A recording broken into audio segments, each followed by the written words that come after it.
Sa aklat po ng unang Samuel, Kapitulo 20, talatang 1 hanggang 3. At si David ay tumakas mula sa Nahor na nasa Rama, at siya'y dumating at nagsabi sa harap ni Jonathan, "Anong aking ginawa? Anong aking kasamaan? At anong aking kasalanan sa harap ng iyong ama, upang kanyang usigin ang aking buhay?" At sinabi niya sa kanya, "Malayo nawa, hindi ka mamamatay. Narito ang aking ama ay hindi gumagawa ng anumang bagay na malaki o maliit, kundi niya ipaalam sa akin. At bakit niya ililihim sa akin ng aking ama ang bagay na ito? Hindi gayon." At gayon may si David ay sumumpa at nagsabi, "Talastas na maigi ng iyong ama na ako'y nakasumpong ng biyaya sa iyong paningin." At kanyang sinasabi, "Huwag maalaman ni Jonathan ito, baka siya'y magdalamhati. Ngunit buhay nga ang Panginoon at buhay ang iyong kaluluwa. Nag-iisang hakbang ang pagitan ko sa kamatayan." Pagpapala po sumating sa muling pagkarinig ng salita ng Panginoon. Good morning po mga kapatid. Isang palang araw muli ang pinagkaloob po sa atin ng ating mahal na Panginoong Diyos, sa tayo po ay pinagkatipon sa bahay dako na ito upang tayo ay makapagpuri at makapagluwalhati sa kanyang banal at malinis sa pangalan. Ngayon din mga kapatid ay babati na rin po ako sa CYA ng happy 26th anniversary sa CYA, at congratulations po kahapon sa isang matagumpay po na gawain ng kabataan. Salamat po sa mga nakiisa at mga nag-sponsor at mga sumuporta po sa gawain ng kabataan. Ang kanilang bilang po kahapon ay nasa 120. Nasa 120 po. Kasi yung last count pero hindi pa tapos, nung tinanong ko ng bandang 9 o 10, 112. Pero may dumarating pa. Kaya po, ang estimate po namin doon, kung isasama po ang bilang ng mga manggagawa at mga komite, nasa 130 pa po yun. So ganun po kadami po yung attendance po kahapon. Bagaman may konting aberya po doon sa kabilang side dahil may nagbibideo okay doon sa tabi po ng gawain. Hindi po natin talaga makontrolado po yung mga outside forces. Pero in totality, maganda po yung naging gawain po ng kabataan. At sila po yung umuwi ng mga safe. At parang ayaw pa mag-iwahiwalay kahit sa group chat, nag-update pa kung nakauwi na po yung mga iba't ibang lokal. Ipo, nasa bahay na. Apya, nasa bahay na po. Pag nag-attendance sila na nasa bahay na sila. So, purihin ng Panginoon po sa kanya pong biyayang pinagkaloob po kahapon sa gawain ng kabataan. Gayun din mga kapatid ay itutuloy po natin yung ating expository type po ng pag-aaral sa Biblia. Hinango po natin sa unang Samuel, Kapitulo 20 naman po ngayon. Noong nakaraang linggo ay chapter 19. Ang pamagat po nun, yung God's protection. Kung natatandaan niyo po, iba't ibang kaparaan ng Panginoon sa pagprotekta sa kanyang lingkod. At sa bahagi po ng chapter 19, pinoprotektahan si David sa iba't ibang mga kaparaanan. Ginamit ng Panginoon si Jonathan, ginamit ng Diyos si Michal, yung asawa ni Jonathan. Ginamit din si Samuel na propeta ng Panginoon. Ginamit din ng Panginoon yung kanyang kapangyarihan na sa tuwing magpapadala si Saul ng tauhan kay David, imbis na mapatay si David, napupunta sila doon sa bahagi ng mga kasama ng mga propeta. So nanguhula pa sila. Meron po kung hindi nabanggit po doon, nababalikan ko mga kapatid, meron pang isang ginamit ang Panginoon doon na kakaibang bagay upang protektahan si David mula sa banta ni Saul. Nung sila po ay nasa isang silid, binato ni Saul ng sibat si David. Hindi niya tinamaan. Sa isang mandirigma, tingin niyo po, ano ka pa, hari, magaling kang mandirigma, palagay niyo yung ganyang kalayo, pinto, hindi niyo matatamaan. Mandirigma yun, lumalaban po yun sa maraming mga kalaban, mga pupunta. Yung protection ng Panginoon, ginawa niyang, sa salita natin mga Pino, bano. Ginawa niyang tila baga bano itong si Saul. No? Ang galing niya pero pagdating sa pagsibat kay hindi siya tinatamaan talaga. At yun po yung ikatlong beses dahil sa chapter 18, 2 beses siyang sinibat, hindi siya tinamaan. Sa ikatlo, sa chapter 9, hindi pa rin siya tinamaan. Ginagamit din ng Panginoon kung talagang, siguro talagang bano itong si Saul. Tingin niyo po, bano? Alam niyo yung bano? Hindi asintado. Siguro yung hindi mo kakaya ng pagiging asintado, pagiging bano, ginamit din ng Panginoon sa kanya yun para inilihis talaga ng Panginoon yung sibat na hindi tumama kay David. So yun pa yung isang protection ng Panginoon. Kahit anong gawin ng tao sa'yo pagka may kalaban ka who wants to make a point, alam mo yun, di ba yung sibat pointed yun? So si Saul gusto niyang he wants to make a point, parang gano'n. Hindi siya makapuntos kay David. Pagdating po sa chapter 20, si David tumakas na. Mula sa Nahot, pumunta na siya sa Rama. Yung Rama, ito po yung lugar kung saan ito yung bayan na bayan ni Samuel. Ngayon, nung kasama niya na si Jonathan, nag-uusap na sila, sabi niya dito sa chapter 1, si Jonathan po yung best friend niya.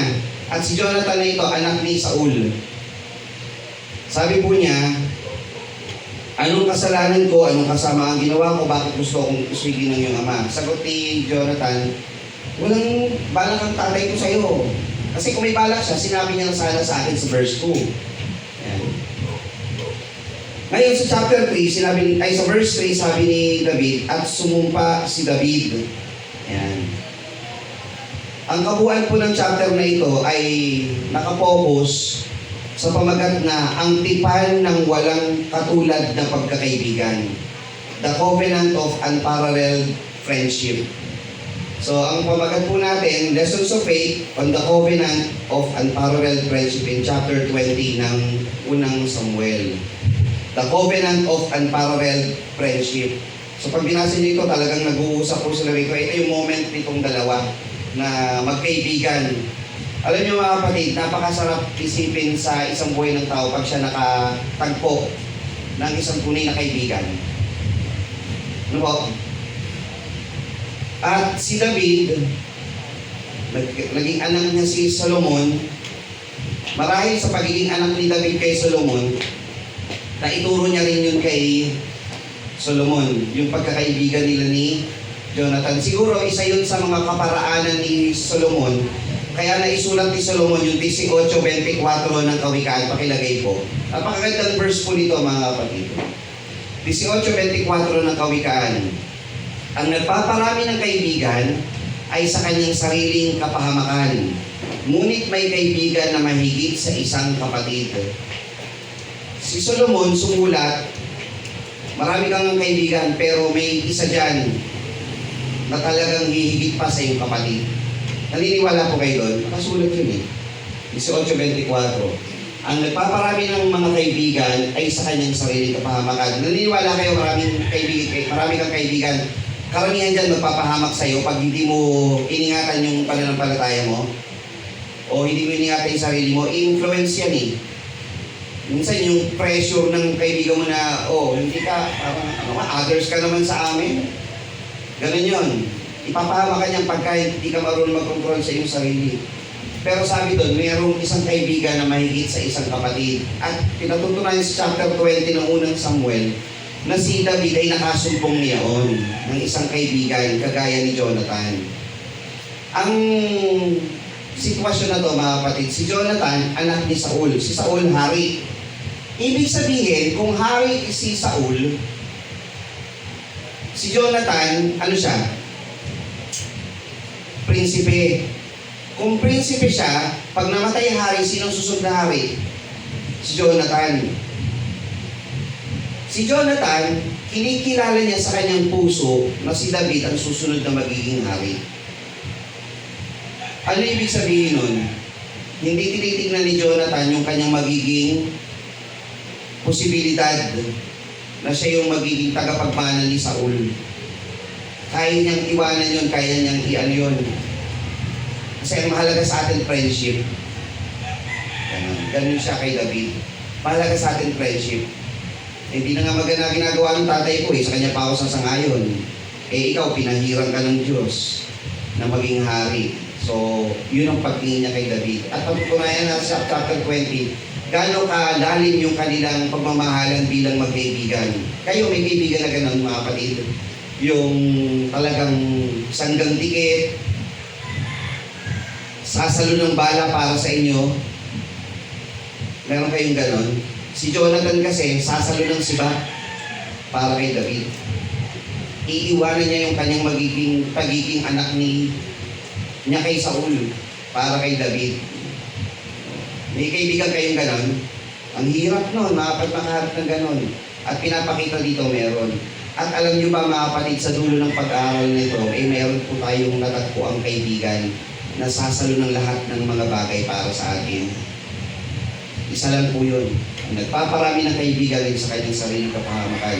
Ngunit may kaibigan na mahigit sa isang kapatid. Sino po yun mga kapatid? Ang Diyos. Ibinigay ang kanyang buhay para sa bawat isa sa atin. Parang tinatapos na po natin yung pag-aaral mga kapatid, ano? So, tingnan po natin muli yung verse. Sa verse 3, binigyan na po natin ito ng emphasis nung nakaraang linggo. Sabi po doon, buhay ang iyong kaluluwa na iisang hakbang ang pagitan ko sa kamatayan. Jonathan, anong ginawa ko sa tatay mo? Bakit gusto niya akong patayin? Anong kasalanan ko sa kanya? Anong gusto ko patayin ng tatay ko? Walang ganun ha. Magkaibigan tayo. Tatay ko hindi ka gawin sa iyo yun. Kasi kung may balak ang tatay ko sa iyo, sinabi na nun sa akin, dahil pangani ako. Ako yung tagapagmana yung prinsipe eh. Kumbaga, sa isang hari, ini-endorso na yun sa kanya. Alam niya yun dapat. Kasi ang isang hari, lahat ng kaaway mo, lahat ng kaalyado mong bansa, pag namatay ka, kailangan alam ng ano yun, tagapagmana mo yun, para alam mo kung sino ang bansa na pwede mong hinga ng tulong in case of emergency. Ito, huwag kang sama sa bansang yung kalabang ko yun. Ganon. Ganon yung mga hari. Walang ganon, sabi ni Jonathan. Sabi ni David, talastas na maigi ng iyong ama na ako'y nakasumpong ng biyaya sa iyong paningin. Kaya lang hindi sinasabi ng tatay mo yun sa'yo, kasi alam niya na mag-ibigan kasi tayo. Kuha niya, kaibigan mo ako alam naman sabihin niya sa'yo yun. Pagtatanggol mo ako sa harap niya, sigurado. At kanyang sinasabi, huwag maalaman ni Jonathan ito, baka siya'y magdalamhati. Kaya hindi ko sinasabi sa iyo, Jonathan, kasi baka sumama loob mo na ako, bala kong patayin yung kaibigan mong si David. Verse 3 po yun ha. Ngunit buhay nga ang Panginoon at buhay ang iyong kaluluwa. Naiisang hakbang ang pagitan ko sa kamatayan. Alam mo sa sarili mo yan na ako, one wrong move and I'll be dead. Ganon. Isang hakbang lang na mali, patay ako. Alam mo yan, isang hakbang na lang. Naniniwala kayo mga kapatid, bawat isa sa atin, one wrong move, one wrong step, pwede tayong mamatay. Nasabi natin noong nakaraang linggo, baka tayong mamamatay. Kailangan mag-iingat tayo sa ating buhay, di ba? One wrong move. O kahit hindi wrong move, basta one move, one step. Pero alam niyo ba, there is also one step towards life.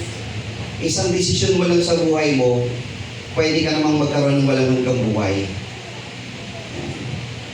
Kung may isang step papunta sa kamatayan, may isang step para sa walang hanggang buhay. Yun ay yung pakikipag-ugnayan mo sa Panginoon. Tanggapin mo ang Panginoong Diyos. Verse 4, nang magkali sinabi ni Jonathan kay David, anumang adhikain ng iyong kaluluwa ay aking gagawin dahil sa iyo. Tino mo yung ginawa ni Jonathan. Sige David, as a friend, for a friend, gagawin ko para sa iyo. Yan, verse 4. At sinabi ni David kay Jonathan, narito, bukas ay bagong buwan. At ako'y marapat na di sumalo sa hari. Di sumalo sa hari. Ngunit bayaan mong akong yumaon upang ako'y makubli sa parang hanggang sa ikatlong araw na paglubog ng araw. On the first month of the year, bagong buwan na to, ay hayaan mo ako kasi yung first month, napaka-importante po ito sa isang Hudyo. na meron silang salo-salo. Sa ating man pag New Year, sasama-sama ba kayo sa salo-salo? So yun ang ginamit na dahilan ni David. On that New Year, unang buwan, o bagong buwan, ay hindi ko sinabing bagong taon kasi po sa atin, ang pagbibilang ng panahon by year, sa kanila kasi by month. Meron din silang 12 buwan na nagiging 13 pag leap year. At ang bilang ng buwan po nila is 28 to 30, hindi hanggang 31. Ano ang pag-aaral naman to? Ano yung unang buwan sa kalendar ng Hudyo? Nisan. Sa ibang salita, Abib. Ayan. Ililista ko po kung gusto niyo. Marinig niyo lang, saka ko na lang po ibigay yung lahat po ng mga pangalan nun. First month, Nisan, Iyar, Sivan, Tammuz, Ab, Elul, Tishrei, Cheshvan, Kislev, Tebet, Shevat, Adar. Yan po yung 12 buwan. Biblical po, nandun po lahat ng talata sa Biblia. Ibibigay ko na lang po sa inyo sa susunod na panahon. At sa bawat buwan po na yan, meron po yung iba dyan, may mga feast. Doon sa buwan na yun, doon ginagawa yung mga pista ng ano po. Hindi po piyesta kagaya sa atin na may banderitas na atos kain sa Diyos-Diyosa na. Bawa, pista ng tinapay o na walang libadura. Yung pagkain po ng tinapay na walang libadura. Yung pista ng tabernakulo. So yun po. So sa New Year, meron din silang may feast din po sila doon na kung saan doon sila nagsasama-samang pamilya. Sabi ni David, pagdating nun, uuwi ako. Kung ako'y punahin ng iyong ama, iyong ang sabihin, hiniling na mainam sa akin ni David na siya'y patakbuhin sa Bethlehem na kanyang bayan sapagkat siyang paghahain ng taunan sa lahat ng angkan. Pagkakapagkainan na, kasi sa pagkainan ng hari, sabihin natin bilog, oblong o palyaba, di ba si David manugang na ng hari dahil asawa ni David si Michal na anak ng hari. So may upuan siya doon. Pag nagsalo-salo sila, makikita sa upuan, wala si David. Kung punahin ng iyong ama, ang isasagot mo, Jonathan, hiniling ko sa iyo na ako'y makauwi sa Bethlehem para sa taon ng paghahain. Kung kanyang sabihin ka dito, mabuti ang iyong lingkod ay matitiwasay. Ngunit kung siya'y magalit, talastasin mo nga na ang kasamaan ay ipinasya niya. Pag sinagot ang iyong ama, okay, maganda lang pala yung niya eh, sige, okay lang. Pero pag napansin mo, nagalit, alam mo na talagang may balak na masama sa akin tatay mo. Ganon. Kaya, sabi ni David kay Jonathan, pag magandang loob mo ako ang iyong lingkod sapagkat yung dinala ang iyong lingkod sa isang tipan ng Panginoon sa iyo. Ngunit kung magtaglay ako ng kasamaan, patayin mo ako. Sapagkat bakit mo pa ako dadalhin sa iyong ama? Sabi ni David, susumpaan tayo, umuha tayo ng tipan. Kung sa paningin mo, Jonathan, masama ako, ikaw na lang pumatay sa akin. I'd rather be, na mamatay sa iyong kamay kaysa sa kamay ng tatay mo. Ganon. Sapagkat bakit mo pa ako dadalhin sa iyong ama? Kaysa sa tatay mo, ikaw na lang. At sinabi ni Jonathan, malayo nawa sa iyo, sapagkat kung matatalastas ko sa anumang paraan ang kasama na ipinasya ng iyong ama, o kung sumapit sa iyo, hindi ko ba sasaysayin sa iyo? Alamin ko sa ko, sige. At pag naalaman ko, sasabihin ko sa iyo. Si Jonathan sa kanyang puso, alam niya, mabuti yung puso ni Jonathan, tingin niyo. Hindi yung pinag-iisipan ng masama yung tatay niya. Hindi yung gagawin sa tatay ko. Pero kung meron man, sasabihin ko sa iyo, tapat pa rin siya kay David. At sinabi ni Gis, na magkagi sinabi ni David kay Jonathan, sino ang magsasaysay sa akin kung sakaling ang iyong ama ay sumagot sa iyo na may kagalitan? At sinabi ni Jonathan kay David, halika, tayo lumabas sa parang at kapwa lumabas sa parang. O ganito na lang, kung tayo sa labas, pagdating sa labas. Sinabi ni Jonathan kay David, ang Panginoon, ang Diyos ng Israel, maging saksi. Sapagka aking natarok ang aking ama sa oras na ito, sa kinabukasan o sa ikatlong araw, narito kung maging mabuti kay David, hindi ko ba papasapitin sa iyo at ipababatid sa iyo? Kung mabuti ng aking ama na gawan ka ng kasamaan, ay hatulan ng Panginoon si Jonathan, malibang ipabatid ko sa iyo at payaunin ka. upang ikaw ay yumao mapayapa at ang Panginoon ay sumayunawa nang siya'y nasa aking ama. Basta kung ano man ang malaman ko, David, mula sa tatay ko, sasabihin ko sa iyo. Tandaan niyo na, ang problema ito, kung malaman ni Saul na si Jonathan, David, yung pala kang patay ng tatay ko, ano gagawin ni Saul kay Jonathan? Delikado ba buhay niya? Hindi niya pwedeng sabihin kay David yun ng diretsyo. Kasi ang hari, alam niya, may mga spy yan, may mga tauhan yan, may tenga yan, kung saan maririnig yan. Anong ginawa nila? Verse 14, at huwag mangyari kailanman hanggang ako'y nabubuhay, na di mo ako pagpakitaan ng kagandahang loob ng Panginoon upang ako'y huwag mamatay. Subalit huwag mo rin ihiwalay ang iyong kagandahang loob sa aking sangbahayan magpakailanman. Huwag kahit manglipuli ng Panginoon ang lahat ng kaaway ni David sa balat ng lupa. Pag nalaman ko, Jonathan, na may balak sa tatay ko, yumaon kong payapa. So, tumakas ka na, lumayo ka, mabuhay ka. Sabi ni David. Sabi pa ni Saul kay David, David, ganito, dahil alam ko, ikaw yung magiging susunod na hari. Magsumpaan tayo. Pag ikaw na naging hari, David, huwag kong papatayin yung lahi ko. Alam nyo kasi sa panahon noon, iba't ibang bansa, tama ba, pag may bagong naging hari, lahat ng kamag-anak ng unang naging hari pinapatay? Bakit? Kasi pag itong sumunod na pamilya, may isa pang lalaki dyan na pwedeng maging hari, pwedeng mag-alsa yan at kuhanin ulit yung kaharian dito sa pumalit. Halimbawa, Solomon. Halimbawa, masama si David kunwari, no? Si Solomon, kinuha ni David yung kaharian kay Solomon.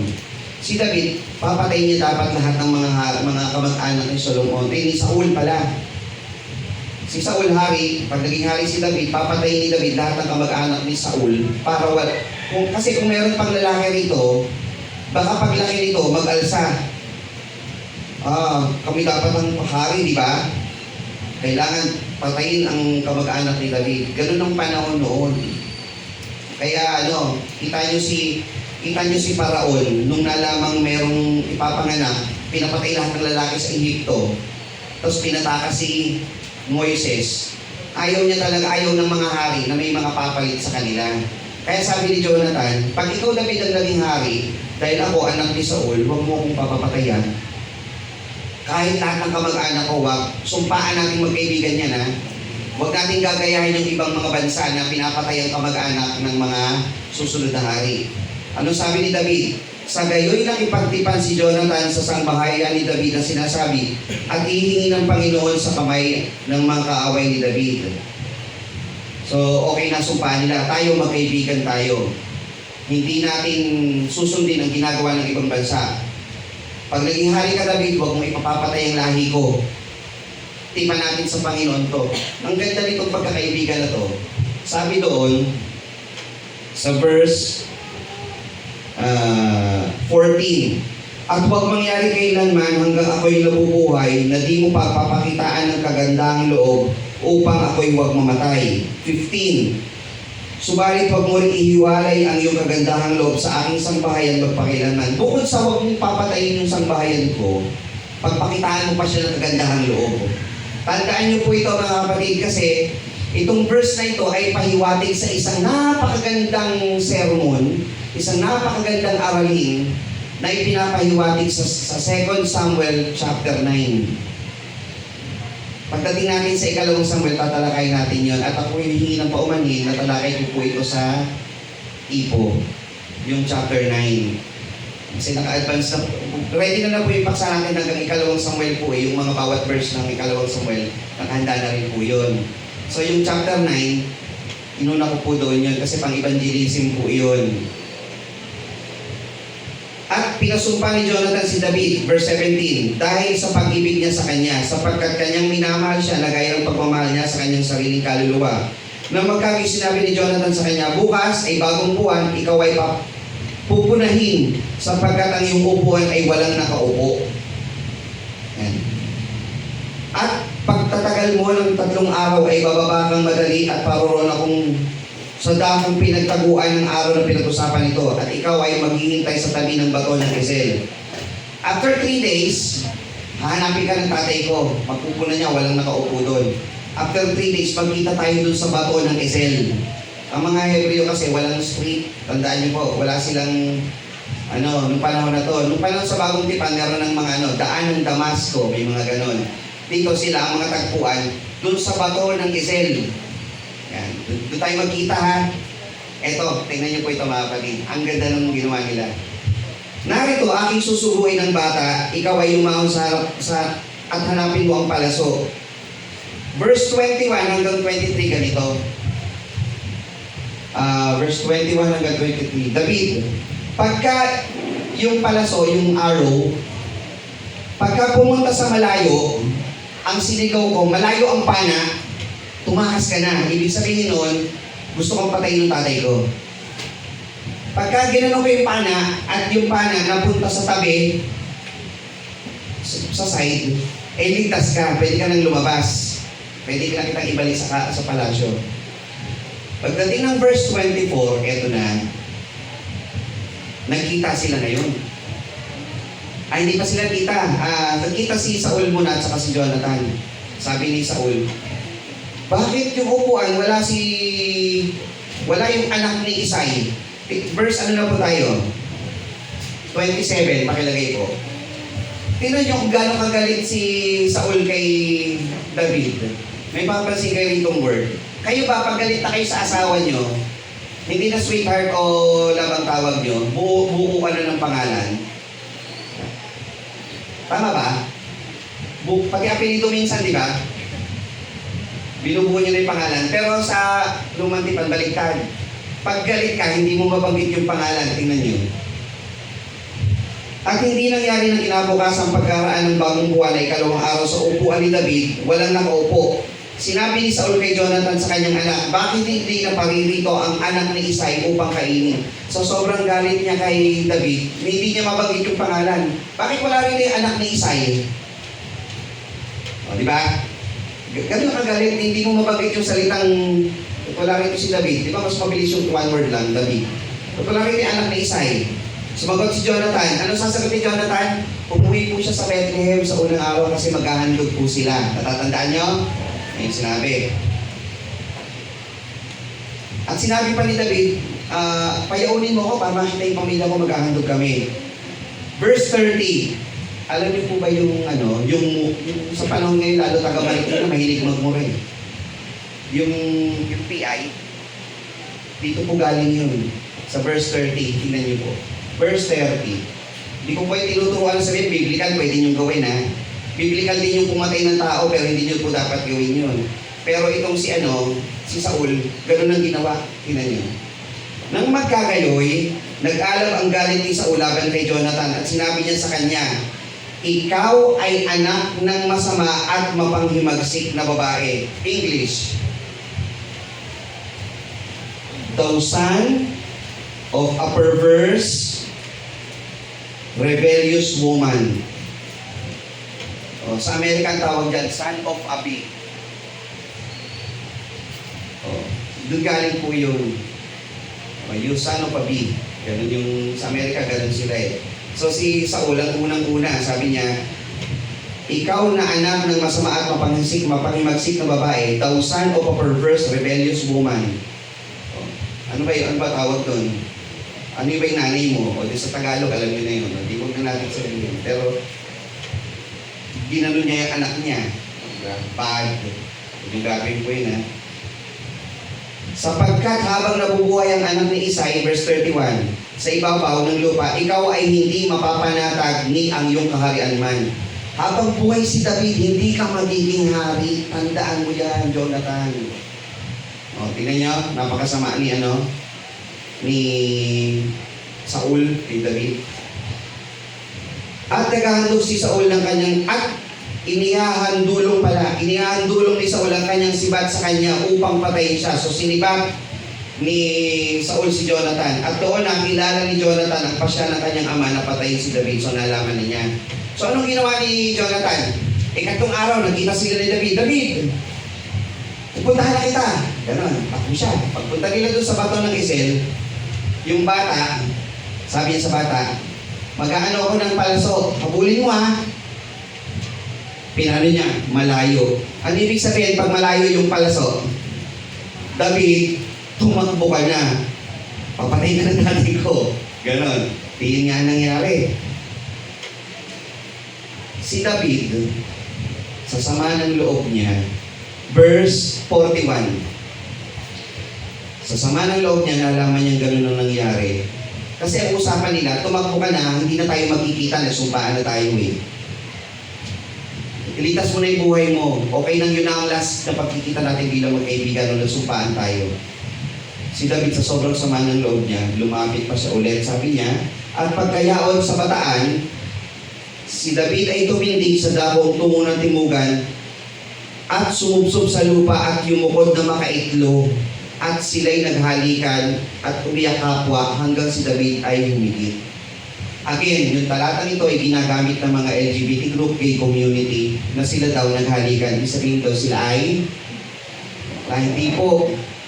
Custom po nila yan. Magbatian kayo ng banal na halik. Hindi po yan lips to lips na ano. Nagyakapan pa sila magkaibigan niya. Kumbaga nagpaalam na sila sa isa't isa. Hinahijack kasi ito ng mga masasamang isip ng mga tagapagturo eh, na binibigyan nila ng mali siya eh. Ang pagmamahal po ni David ay ni Jonathan, pag-aaral po ito, sa salitang Hebreo ay tinatawag na ahava. Ibig sabihin na ahava is a genuine love. Kung ang ginamit na Hebreo dyan is yada, yung yada, ibig sabihin nun to know. Yun yung binabasa natin sa Genesis at nakilala ni Adan si Eva. At nakilala ni Cain ang kanyang asawa. At nakilalang muli ni Adan si Eva. Sabihin, nag-mate, yada, to know. Ang ginamit po dito sa pagmamahal ni David at ni Jonathan, ahava, sa salitang Hebreo. Ibig sabihin ng Hebreo, genuine love. Yan. So alam natin talagang ano po yun. Kasi sa Griego naman, tinatawag naman yung godly love, di ba, agape? Agape love. Pagka yung sexual love naman, yung eros. Kaya naging word yung erotic love. Ayan. Sa Hebreo, ahava, yung genuine love. Kasama na doon yung friendship, family, to God. Pero pagdating doon sa sexual, it's yada. Ayan. Pag-aaral ko, at least may natutunan kayong dalawang salitang Hebreo po ulit. At sinabi ni Jonathan kay David, yumaon kang payapa, yamang tao'y tayo'y kapwa, sumumpa sa pangalan ng Panginoon na nagsasabi, ang Panginoon ay ilalagay sa gitna natin, sa gitna ng binhi, ng iyong binhi, magpakailanman. At siya'y bumangon at yumaon, pumasok si Jonathan sa bayan. Si David, umalis na, tumakas na, si Jonathan umuwi na sa bayan, at yun na ang huli nilang pagkikita, hanggang sa mapatay na si David pagdating ng panahon, yun ang kanilang pagkikita. Yung chapter 15, pinakikita dito yung pahiwatig sa isang napakagandang aralin at mensahe ng Panginoon sa chapter 9 ng unang Samuel, ay ikalawang Samuel. Si Jonathan nagkaroon ng isang anak na ang pangalan ay Mephibosheth. Siguro sa susunod na panahon, iuuna natin para maintindihan niyo po yung aralin na yon, Mephibosheth. Sa chapter 19, meron tinatawag na marker of David's David's journey, yung bato ng Ezel. Mula sa batong ito, nung sila'y naghiwalay, ito na yung marka kung saan ito na yung panahon ng 10 to 15 years ng paglalakbay at pagtakas ni David. Piliin nyo, dapat ikaw na susunod na hari, pero 10 to 15 years kang takbo-takbo, nung tumatakas mula sa pagpatay ni Saul. Masaya ba yun? Mga kapatid, taas kamay, masaya ba yun? Wala kayong sariling tahanan, tumitira ka sa mga kuweba, sa lugar ng mga kalaban mo. Napunta pa siya dun sa lugar ng Pilisteo, sa Gat. Bayan ni Goliath. Pumunta pa siya doon para lang magtago kay Saul. Dahil sabi niya, siguro pupuntahan ni Saul dito kasi kalaban to. Ang sama nung din nangyari kay David. Pero doon tayo kinikinis ng Panginoon sa mga pagsubok. Verse 14 to 15, pinakita yung covenant of friendship ratified by God. Ang friendship, mga kapatid, para maging matibay, maging maganda, ay kailangan pinagtibay ng ating mahal na Panginoon.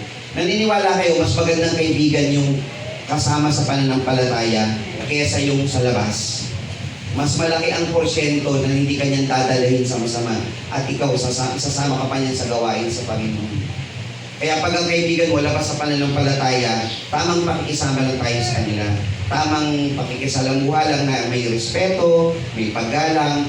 Pero yung pagdating sa mga payo, mas maganda kukuha ka ng payo saan? Sa kapatid mo sa pananampalataya. Dahil yan ay kapwa mayroong tipan sa Panginoon. Yung tinatawag na pananampalataya. Tipan ng dugo na tawag. Si David, mga kapatid, meron siyang Saul sa kanyang buhay. Ano ibig sabihin ng Saul sa kanyang buhay? Merong banta? Meron ba kayong Saul sa buhay nyo? Alam nyo si David, merong Saul sa kanyang buhay sa paningin natin. Pero sa paningin at puso ni David, si Saul hindi niya problema. Naniniwala kayo? Ano tingin niya kay Saul? Si Saul ay pinahira ng Diyos. Si Saul, kumbaga, kapatid ko sa pananampalataya yan. Pinahiran ako, binuhusan si Saul. Hindi niya tinitignan ng masama. Never niyang nagtanim ng sama ng loob kay Saul. Naalala niyo yung puputulin na papatayin na sana niya sa kuweba si Saul, hindi niya ginawa dahil pinahiran din ito ng Panginoon. Kasi sa puso ni David, hindi siya nagtatanim ng sama ng loob. Kahit 10 to 15 years na yan. Kayo, may Saul ba kayo sa buhay niyo? Baka kayo nagtatanim ng sama ng loob sa puso niyo. Alisin niyo yan. Kailangan wala. Maging gaya tayo ni David. Wala siyang tanim ng sama ng loob. Diba? Kasi kanino siya nakatingin? Sa Panginoon. Kasi pag meron, hindi ka sa Diyos nakatingin. Siguraduhin ko sa inyo yan. Diba? Malibang bata pa kayo sa pananampalataya, may bibigyan kayo ng consideration. Kung kayo bata pa sa pananampalataya, maaari. Pero kung kayo'y tinatanggap nyo, mature na kayo sa pananampalataya, by this time, dapat mature na kayo sa pananampalataya. Pangalawa, meron ba kayong Jonathan sa inyong buhay naman? Sa Juan 15:13, 14, pakibasa po, pakilagay. Juan 15:13. Ang sabi po dito, walang may lalong dakilang pag-ibig kaysa rito na ibigay ng isang tao ang kanyang buhay dahil sa kanyang mga kaibigan. Kayo'y aking mga kaibigan, kung gawin ninyo ang mga bagay na aking iniuutos sa inyo. Kaibigan ba kayo ng Panginoon? Amen. So gagawin natin yung tinuturo ng Panginoon. Ano ang katunayan na kaibigan ka ng Diyos? You are a friend of God. Gagawin mo yung tinuturo ng Panginoon. At ano yung tinuturo ng Panginoon sa chapter 20? Si David hindi mapagtanim ng sama ng loob. Diba? Na siya ay humanap ng totoong kaibigan. Sino ang ating kaibigan, mga kapatid? Ang ating Panginoong Diyos. At ang Panginoong Diyos ay umibig sa atin na sukat ibigay ang kanyang buhay. Ikaw yung dapat nakapako sa krus. Ikaw yung dapat mamatay, pero siya yung nagbigay ng kanyang buhay para sa bawat isa sa atin. Ngayon sa huling bahagi, mga kapatid, balikan natin yung verse 3 ng unang Samuel. Chapter 20, verse 3. Meron daw step between you and death. Babalikan natin ito. Patibayin po natin ito. There is a step between me and death. Tayo ba sa nakatingin dun sa step between you and death? O a step between you and life? Saan kayo nakatingin? Patutunayan natin kung saan kayo nakatingin, ha? O kahit di kayo sumagot. Sabi sa aklat po ng Mateo, sa kasaganaan ng puso, nagsasalita ang bibig. Paano mo malalaman kung ang tao sa nakatingin? Sa ibinubukan ng kanyang labi. Tingnan nyo, kayo ba may Saul pa sa inyong buhay? May sama ng loob ba kayo? Meron ba kayong tanim? Pakinggan niyo yung mga kapwa niyo. Pag ang lumalabas sa bibig niyan, pagpuri sa Panginoon, pag ang lumalabas diyan, senyales ng siya ay move on na sa lahat ng sama ng loob. Pag yan ay naka-focus na sa buhay na walang hanggan, sa pag-ibig, yan ang lalabas sa bibig ng iyong kapatid. Yan ang lalabas sa bibig mo. Na kahit ako'y mamatay, gaya ni Jonathan, gagawin ko ang nasa puso mo, David. Sabi ng Panginoon, Ama, patawarin mo sila sapagkat hindi nila nalalaman ng kanilang ginagawa. Hindi niya sinabing, Ama, may kasalanan sila sa akin, sunugin mo. Hindi ganon. Diba? Ang nasa puso at isip natin, mga kapatid, yung tipan natin sa Panginoon, Lord, I give you my life. I will take the step, the leap of faith na makarating sa kinalalagyan mo, Panginoon. Kahit anong dumating sa aking buhay, Panginoon, ikaw po ang bahala sa akin. Hindi naman kami magkita ng kapwa ko, si Jonathan at si David, hindi na sila magkikita. Pero nakatatak sa puso at isip nila yung sumpaan, hindi magpapawalang bahala si David sa kanyang pangako sa akin na ang pamilya ko ay gagawa niya ng kagandahang loob. Ang Diyos, dahil siya ay tunay na kaibigan sa atin, ang Diyos ay tapat. Ang sabi niya, siya ay tutupad sa kanyang pangako. Pag sinabi ng Panginoon, ililigtas niya tayo. Kahit dumating na yung kamatayan na maghiwalay sa atin sa buhay na ito, dadating yung panahon, ililigtas tayo ng Panginoon. Basta ang tipan mo, ang pakikipagtipan mo sa Panginoon. Ang friendship ni David at si Jonathan ay isang testamento o isang pagpapatunay ng tunay ng pagkakaibigan ay mayroong tinatawag na pagtupad. At ang Diyos sa atin, sa kanyang pakikipagkaibigan sa atin, tutupad din ng Diyos sa kanyang pangako. Kaya dapat yung pakikipagkaibigan mo sa Panginoon, huwag mawawala. Lagi kang konektado sa Kanya. Muli, basahin natin muli ang ating pagsambatayan sa unang Samuel 20, talatang 3. Sa 3 na lang po. At gayon may si David ay sumumpa at nagsabi, kalastas na maigi ng iyong ama na ako'y nakasumpong ng biyaya sa iyong paningin. At kanyang sinabi, huwag maalaman ni Jonathan ito, baka siya'y magdalamhati. Ngunit buhay nga ang Panginoon at buhay ang iyong kaluluwa.